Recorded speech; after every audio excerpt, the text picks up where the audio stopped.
Thank you again for being here. I just have a brief presentation for you tonight. I wanted to share some photos that demonstrate some of the principles that Amanda and Joe and Kent have been talking about tonight from some of the sites where OHA is working. I mentioned earlier that we have a restoration program, and so these are some of our restoration projects.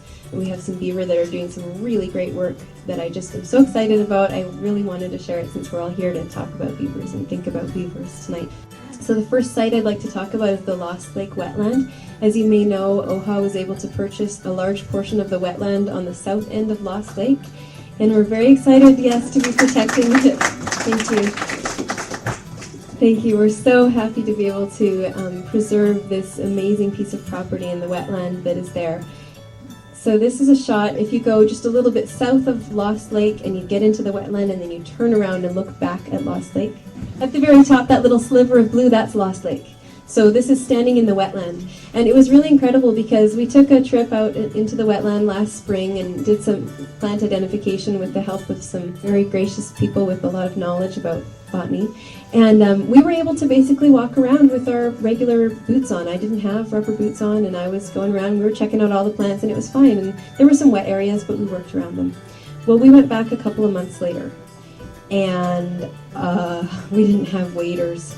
And we realized that the beaver had come in and had been very, very active throughout the summer. And just in the period of about 6 weeks, they had increased the water storage capacity of the Lost Lake wetland tremendously.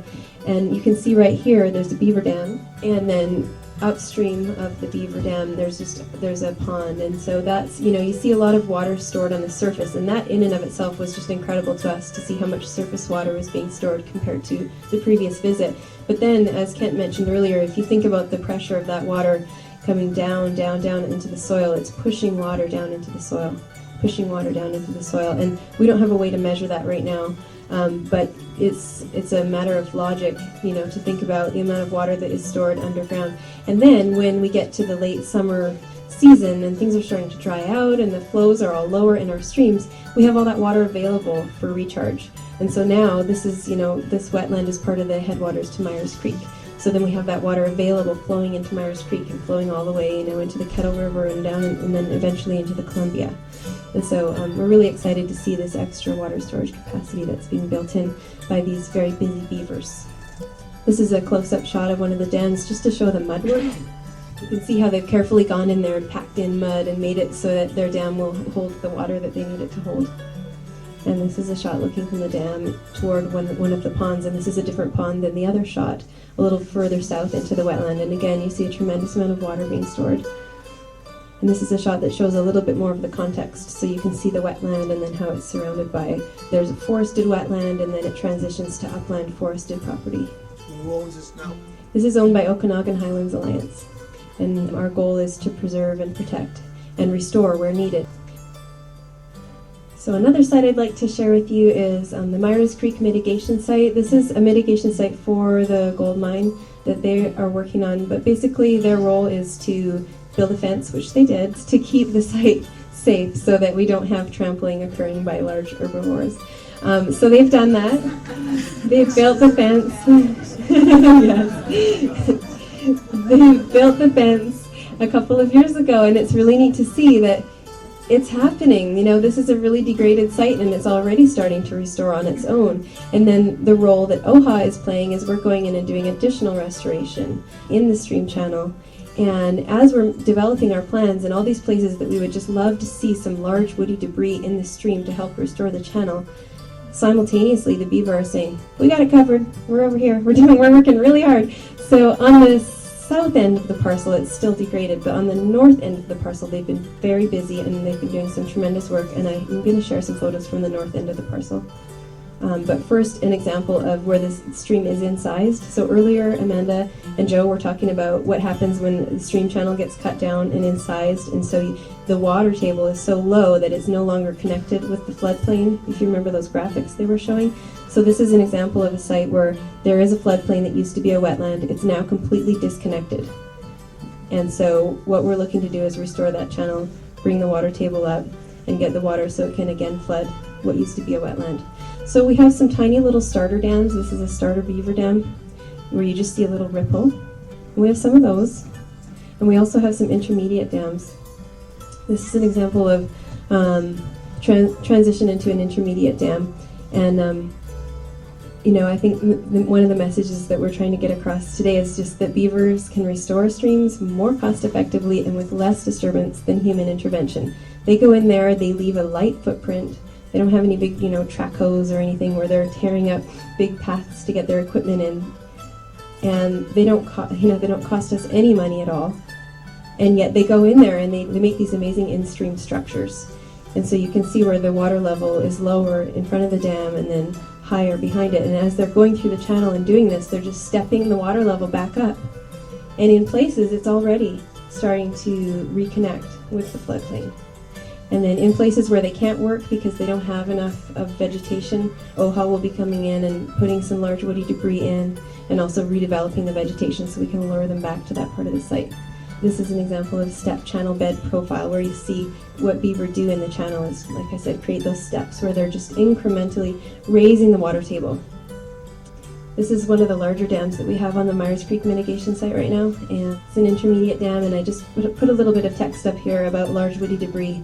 Sometimes people think it looks messy and it should be cleaned out, but it does incredible things for the channel.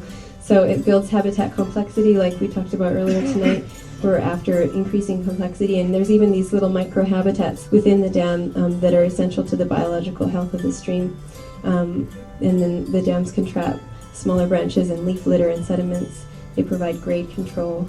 And then they even host microscopic algae that are eaten by aquatic insects and other invertebrates that need that food. So you have these little habitats that are created even within the dam. And they create upstream pools and downstream plunge pools and help provide periodic flooding of wetlands. So that's just kind of a brief overview. What do you mean that OHA is going to bring in material? We're developing plans to bring in large woody debris in places where it has been removed. So on this parcel over the last 50 years, large woody debris was systematically removed from the property so that it could be used for grazing. And so it was burned, it was removed in all possible ways so there'd be more room for grazing. As a result, the stream was stripped of the debris that it needs in order to be healthy. And so we're developing plans which we will go through the permitting process and work with Fish and Wildlife, and they will provide feedback to make sure that it's appropriate for the stream. And we're developing it with our consultants so that we can actually go in and place large woody debris in the stream strategically for different purposes depending on what needs to happen in different parts of the channel. So in places where it's incised to help bring the water table up, and then we can reestablish the vegetation so that the beaver can come in and finish the job. So it's just giving it a jump start. So this is a beaver pond on the north end of the parcel, and it's just amazing once the water spreads out how it creates homes for other plant and animal life, and it also provides critical hiding and resting areas for fish and water storage like we talked about for low flows. And this is one of the last slides that I wanted to share. I'm really excited about this one. I'm going to have to step away from the microphone, so I'll just project my voice. This is like a panorama shot of Myers Creek running through here, and this is a beaver dam that I just showed you a picture of. Okay, here's the beaver dam and where the edge of the water was on October 26th this fall. So the edge of the water, it came about this far.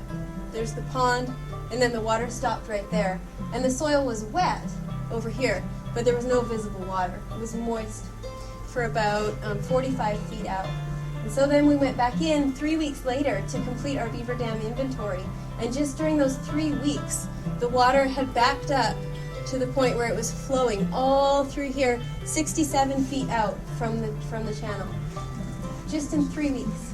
And that's during low flows. This is in the fall. And they're already making this much progress. And so this soil is inundated, and we have a new wetland developing where there used to be a wetland and it had dried up. So they're doing really good work, and we're very excited about it.